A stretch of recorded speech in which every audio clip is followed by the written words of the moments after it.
Good morning. I hope everyone's doing well. I kind of almost feel like I'm going to confessional because it's been 2 weeks since I did my last video. I wanted to do one today on something I've done copy posts before on the difference between fear and doubt, and kind of tie it into something that happened on a call just a few minutes ago with the only female client that I have, who is the daughter of a former client of mine who lives in New York City. So, fear and doubt. Fear is that place that we talk about that makes us scared, that makes us nervous, that creates some anxiety when we know our next is on the other side of that door if we potentially walk through it, or if we just kind of embrace or lean into that unexpected, that unknown fear. And whatever it is we think it is and where the buildup is. Where doubt, on the other hand, is something that is instilled when we're younger. It's based off of other people's beliefs and what other people feel about a particular subject, whether it's, again, fitness, family, friends, finances, work, self-talk, whatever it is, right? Everybody has a story at some point that's personal to them, that at some point when asked what we think or what's their opinion of it, they give it to us. Even if it's not always based on global facts, but it's based on what their reality is. So embracing that concept of fear and doubt, I want to tie in a personal story. So about 15 years ago, I got involved in a nutraceutical company, a multi-level marketing company, which many times, even to this day, when I bring up that I used to work in one of those companies, people always say the same thing. Oh, is that one of those companies? And I'm like, yeah, it is. For me, I was doing it because I really fell in love with the product line, and it was a company called Genesis Pure, which is now called Pure. But more importantly, the reason I did it is I had doubt, right? I had doubt if I could actually do this type of thing where you bring a product to the marketplace and you talk about it, and people decide if they want to become involved in it on a personal level, or if they just want to buy the products because they trust you, and it's all friendship-based marketing, which is pretty much everything that takes place in the world these days, right? If I like a product, I tell you about it, and all of a sudden maybe you try it out and you form your own opinion. Back to the story. Leaning into it, I knew as soon as I pulled the trigger on it and I embraced it and I put up the initial investment that there were going to be people who had their own opinions, their own thoughts. Oh, I can't believe you didn't get involved in a company like that. And I started thinking about it, right? So I started letting their bias build up in me to the point where I actually called the person who enrolled me and said, you know what, I want to get the money back. I don't feel good about this. I don't think I can do this. And he stopped me in my tracks and he said, you don't think you can do it, or are you worried about what everyone else is going to say, or maybe what someone's already said to you? So I kind of had to sit back a little bit, had to think about it.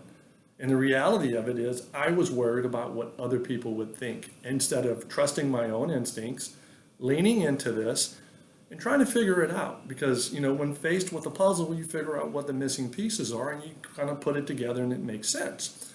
So as a result of actually him pushing back at me and saying, look, if you decide in the future you don't want to be a part of this, he said, I'll buy your investment back. So he said, let's take that off the table right now. But he said, more importantly, he said, at some point you need to believe in yourself enough that when you want to do something, that it's worth trying. Especially since you already like the products. They work, you feel good about it, you're putting something healthier into your body, so on and so on. He said, you're in the fitness business now, so you know the importance of that. So fast forward 18 months into the story. What eventually happened is I did get those people who pushed back, and they started to, impart their wisdom, their opinions on me. But what also happened in that were 32 people came along, and as a result of that, 32 people started getting healthier. 32 people lost weight. They started putting better products in their body. All of a sudden, some of them started exercising a little bit because none of these people were actual training clients of mine. About a handful of them, 10 or 15 of them, actually turned it into a business like I was doing, and eventually made enough money, and I say eventually, I'm talking about 2 or 3 weeks, made enough money to start continuing to pay for their products, to where it wasn't any out-of-pocket investment except a couple of hours of time, and then that was it. And then it just kind of took off from there, and it just had this kind of springboard effect where they started reaching people, and that's kind of what those types of opportunities do. It allows people to go into business for themselves. Tying all of this back into the point of the story. The point of the story is when we live our lives in doubt, there's so much that we miss out on, because at that point, we're not playing to win, we're just playing not to lose. Compared to when you are fearful of something, that's the area that we need to spend time in. So for you, if you've had a dream, if you've had a job, a dream job that you've wanted to do, you've wanted to go out and start your own business, you wanted to go out and start some type of community project where people are actually giving back, whether it's picking up on the side of the road and just cleaning up area in the neighborhood you live in. If it's all of a sudden you turning around and jumping full force into living healthier. And I'm talking about embracing everything that we talk about in here. That's fitness, that's eating a little bit healthier, eating mindful, being aware, trying to work on your personal awareness to where you're not so agitated when you get home or when you're in traffic because of something that happened at work, or vice versa. Something that happened at home that then spills over into traffic, that then spills over to an aggressive work behavior. Any of those things, that's where we want to lean into it. And the best way to start that is by having an honest conversation with yourself. So what I would do, which is what I do myself, is you start to map everything out on paper and spend some time with it. Come back to it in 24 hours and see how you feel about it. If you still feel good about it, but there's still some missing answers, bridge the gap, rewrite it. Take 15, 20 minutes and just sit down and quiet and write it out. Every now and then, if you just need to close your eyes and get quiet and get silent, do that. It doesn't matter. Figure it out, because we're just talking about in here, how do we end our burnout? How do we live our next best life?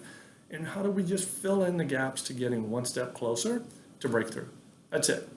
That's all I have for you today. I hope you guys are doing fantastic. I appreciate you being here, and I'll see you soon. Be well.